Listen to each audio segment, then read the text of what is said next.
सिद्धांत है हमारा सामाजिक अधिगम सिद्धांत, सोशल लर्निंग थ्योरी। इस सिद्धांत को दिया है अल्बर्ट बंडूरा ने। अल्बर्ट बंडूरा कनाडा के निवासी थे और इनका जन्म हुआ था 1925 में।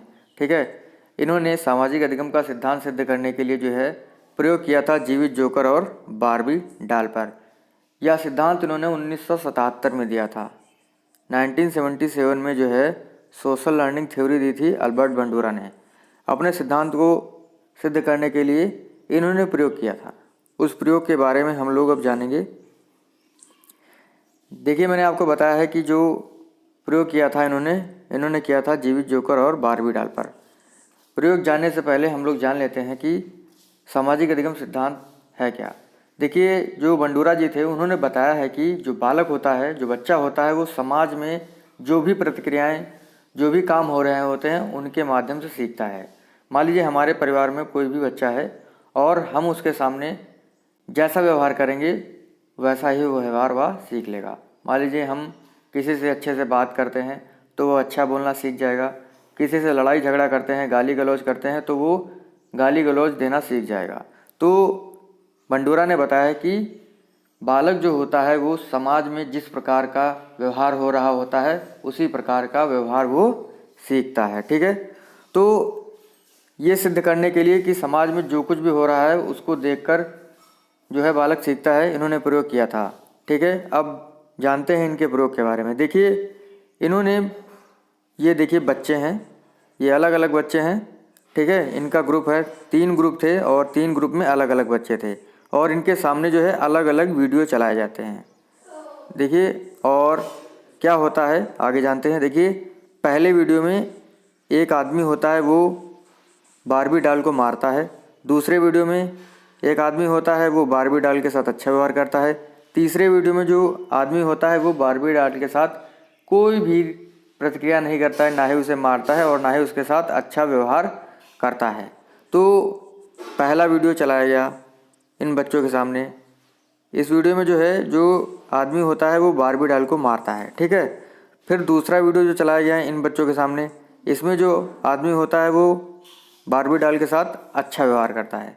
तीसरा वीडियो चलाया जाता है, ठीक है, जिसमें जो है ये आदमी होता है वो बारबी डॉल के साथ कोई भी रिएक्शन नहीं करता है। इसके बाद इन बच्चों को जो है सभी को एक एक डॉल दी जाती है। ठीक है, और देखा जाता है कि जो ये समूह है ये बारबी डॉल को मारता है जैसा कि इस आदमी ने किया था। दूसरे समूह में ऐसा होता है कि ये जो बच्चे हैं ये बारबी डॉल के साथ अच्छा व्यवहार करते हैं। लेकिन जो तीसरा समूह है ये वाला, इसके जो बच्चे होते हैं वो किसी भी प्रकार का कोई भी रिएक्शन नहीं करते हैं बारबी डॉल के साथ। तो समझ में आता है कि जो बालक होता है, जो बच्चा होता है, वो देख कर सीखता है, समाज में होने वाले व्यवहार के माध्यम से सीखता है। और बच्चे सीखते कैसे हैं? बच्चे जो है अनुकरण करके सीखते हैं, यानी हमें देखकर सीखते हैं। ठीक है, जैसा हम व्यवहार करेंगे बच्चे वैसा ही व्यवहार करेंगे। तो इस सिद्धांत के माध्यम से हमें ये पता चलता है कि जो बालक होता है वो अनुकरण के माध्यम से सीखता है, देखकर सीखता है। और यहाँ पर एक बात लिखी हुई है, कि जिसके माध्यम से बालक सीखता है वह प्रतिमान या मॉडल कहलाता है। यानी मान लीजिए किसी आदमी को देखकर सीख रहा है तो बालक के लिए वो प्रतिमान है। अगर किसी चीज़ या किसी वस्तु के माध्यम से सीख रहा है तो वो जो चीज़ होती है उसको जो है बंडूरा ने प्रतिमान या मॉडल माना है। ये बात आपको ध्यान रखनी है। देखिए, मैंने लिखा हुआ है कि बच्चे अनुकरण के द्वारा सीखते हैं। अनुकरण की प्रक्रिया में 4 चरण होते हैं: ध्यान, धारण, प्रस्तुतिकरण और पुनर्बलन। देखिए, सबसे पहले ध्यान। बालक जो समाज में हो रहा होता है उसे ध्यान से देखता है, फिर जो हो रहा है उसे अपने अंदर समाहित कर लेता है। ठीक है, पुनः प्रस्तुतिकरण, और जो उसने धारण किया है उसका जो है वह मतलब प्रकट कर देता है। मान लीजिए पहले उसने तो किसी चीज़ को समाज में होते हुए ध्यान से देखा, फिर उसी चीज़ को अपने अंदर धारण कर लिया, फिर उसी चीज़ को जो है प्रस्तुत कर दिया। ठीक है, और वह चीज़ जो उसने प्रस्तुत की है, अगर उसको जो भी चीज़ उसने प्रस्तुत की है उसके लिए उसको इनाम मिलता है तो वह जो है उस काम को करेगा। लेकिन अगर उसको दंड मिलता है तो वह उसको नहीं करेगा। यानी उस कार्य के लिए अगर उसे सकारात्मक पुनर्बलन मिलता है तो उस काम को करेगा, लेकिन नकारात्मक पुनर्बलन मिलता है तो वह उस काम को नहीं करेगा। तो अनुकरण की प्रक्रिया जो है 4 चरणों पर डिपेंड है: ध्यान, धारण, पुनः प्रस्तुतिकरण और पुनर्बलन। ठीक है, याद रखिएगा, एग्जाम में पूछा जाता है। अगला लिखा हुआ है पॉइंट, बच्चे स्वनियंत्रण, स्वनिर्देशन और स्व पुनर्बलन से अधिगम में अपने आप को नियंत्रित करते हैं। ये बात ध्यान रखिएगा, एग्जाम में पूछा जाता है कि स्वनियंत्रण एवं स्वनिर्देशन और स्व पुनर्बलन के माध्यम से अधिगम में बच्चे नियंत्रित करते हैं, स्वयं को नियंत्रित करते हैं। ये किसने कहा है? तो ये कहा है अल्बर्ट बंडूरा ने। तो इस प्रकार से जो है इनका सिद्धांत होता है। सामाजिक अधिगम सिद्धांत जो है अल्बर्ट बंडूरा ने 1977 में दिया था। इन्होंने जो है प्रयोग किया था जीवित जोकर और बारबी डॉल पर। और बालक जिसके माध्यम से, जिस चीज़ के माध्यम से सीखता है उसे इन्होंने कहा है प्रतिमान या मॉडल। ठीक है, अनुकरण में जो है 4 चरण होते हैं, याद कर लीजिएगा, रट लीजिएगा इनको: ध्यान, धारण, पुनः प्रस्तुतिकरण और पुनर्बलन। और बच्चे जो है स्वनिर्देशन, स्वनियंत्रण और स्व पुनर्बलन के माध्यम से सीखते हैं। अब आता है महत्व। इस सिद्धांत का महत्व क्या है? देखिए, शिक्षक को छात्रों के सामने अच्छा व्यवहार करें, यानी जो शिक्षक है उसको चाहिए कि बच्चों के सामने, जो छात्र होते हैं उनके सामने अच्छा व्यवहार करें, क्योंकि बंडूरा बताते हैं कि बालक जो है वो हमें देखकर सीखता है। इसीलिए शिक्षक को छात्रों के सामने जो है अच्छा व्यवहार करना चाहिए। ये नहीं क्लास में गए, गुटखा खा रहे हैं, बीड़ी पी रहे हैं, सिगरेट पी रहे हैं, तो ऐसा करेंगे तो बालक भी ऐसा सीखेंगे। तो जब भी क्लास में जाए शिक्षक तो उसको जो है अच्छा व्यवहार करना चाहिए। ठीक है, बुरे व्यवहार उपस्थित ना होने दें। जैसा मैंने आपको बताया है कि गाली गलौज नहीं देना चाहिए, सिगरेट, पान, बीड़ी और शराब नहीं पीनी चाहिए बच्चों के सामने, क्योंकि वह उस प्रकार की आदतें सीख लेंगे। बच्चों के सामने महान व्यक्तियों की सफलता का वर्णन करना चाहिए। जैसा कि बंडूरा बताते हैं कि बालक जो हैं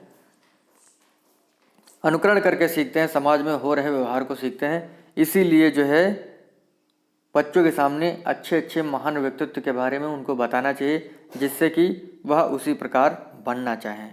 ठीक है, तो इस प्रकार से जो है आज का हमारा ये सिद्धांत है, सामाजिक अधिगम सिद्धांत, ये समाप्त होता है। और अब देखते हैं कुछ प्रश्न, देखते हैं आपने मेरी वीडियो से कितना सीखा। एग्जाम में काफ़ी बार पूछा गया है, ये जो वीडियो है आपका, इससे बहुत ही बार प्रश्न बने हैं। तो शुरू करते हैं, तैयार हो जाइए प्रश्न करने के लिए। प्रश्न है, अल्बर्ट बंडूरा कहाँ के निवासी थे? जर्मनी, रूस, कनाडा, फ्रांस। तो अल्बर्ट बंडूरा जो निवासी थे, ये कहाँ के निवासी थे? ये थे कनाडा के। मैंने आपको बताया था, जन्म इनका 1925 में हुआ था, 1925।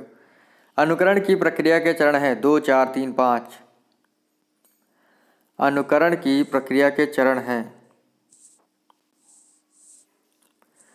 ये हैं 4: ध्यान, धारण, पुनः प्रस्तुतिकरण और पुनर्बलन। बंडूरा ने किस पर प्रयोग किया? बिल्ली, जीवित जोकर, चूहा, कुत्ता। और देखिए, जितने भी प्रश्न आप सही करते हैं कमेंट करके बताइएगा। ठीक है, तो बंडूरा ने जो है जीवित जोकर पर प्रयोग किया था, जीवित जोकर या बारबी डॉल।